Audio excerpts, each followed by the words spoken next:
नमस्कार मित्रों। सोचिए अगर किसी पिता के सामने उसके बेटे की मौत हो जाए तो कितना भयंकर मंजर हो। आप सही सुन रहे हैं।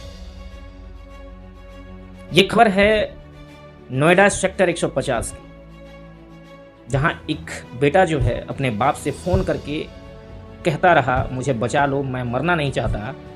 नोएडा में सिस्टम की लापरवाही से 27 साल के सॉफ्टवेयर इंजीनियर युवराज मेहता की मौत।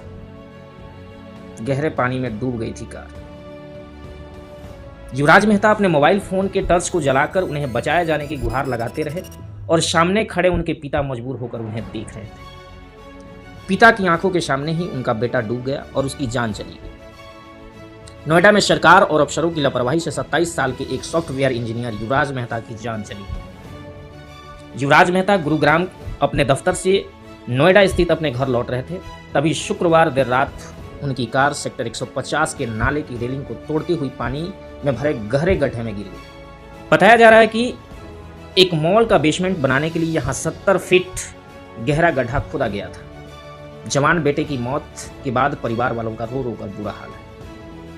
आखिर ये कौन था युवराज मेहता? तो ये गुरुग्राम डनहम्बी इंडिया कंपनी में सॉफ्टवेयर इंजीनियर थे। वह हाइब्रिड वर्क मॉडल पर काम करते थे। उनकी मां का कुछ साल पहले ही देहांत हुआ था। उनकी बड़े बहन यूके में रहती है। हादसे की रात वह ऑफिस से लौट रहे थे। घर से महज 500 मीटर की दूरी पर जो है उनकी जिंदगी थम गई। जैसे ही बेटे ने पिता को सूचना दी, पिता ने डायल 112 पर कॉल किया। नॉलेज पार्क कोतवाली पुलिस मौके पर पहुंची। इसके बाद फायर ब्रिगेड और एसडीआरएफ की टीम भी वहां आई। करीब 80 कर्मचारी रेस्क्यू ऑपरेशन में लगाए गए, लेकिन कोई भी पानी में उतरने को तैयार नहीं था। अधिकारियों का कहना था कि पानी बेहद ठंडा है और अंदर सरिया हो सकता है। इसी असमंजस्य में कीमती वक्त निकलता चला गया।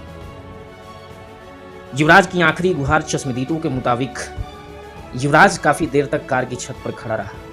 वह मोबाइल की टॉर्च जलाकर बचाओ बचाओ चिल्लाता रहा। हर गुजरता मिनट उसके लिए जिंदगी और मौत का फर्क बनता जा रहा था। पिता बार बार अधिकारियों से हाथ जोड़कर बेटे को बचाने की गुहार लगाते रहे, लेकिन सिस्टम की सुस्ती और डर ने हालात और बिगाड़ दिए। करीब 1.5 घंटे तक युवराज पानी में तड़पता रहा। इस दौरान न तो कोई प्रशिक्षित गोताखोर मौजूद था और न ही आधुनिक रेस्क्यू उपकरणों का सही इस्तेमाल हो पाया। पिता मौके पर खड़े होकर अपने बेटे की दम तोड़ते देखते रहे। यह मंजर किसी भी माता पिता के लिए सबसे बड़ा दर्दनाक होता है। इसी देरी ने युवराज की जान ले ली। चश्मदीद मोनिंदर, जो एक डिलीवरी एजेंट था, इस हादसे का अहम गवाह है। जब देखा कि प्रशासन के लोग पानी में उतरने में आनाकानी कर रहे हैं तो वह रात करीब 2 बजे उसने अपनी कमर में रस्सी बांधी और खुद पानी में उतर गया। करीब 30 मिनट तक वह कार और युवक को तलाशता रहा। उसका दावा है कि अगर रेस्क्यू टीम समय पर पानी में उतरती तो युवराज को बचाया जा सकता था।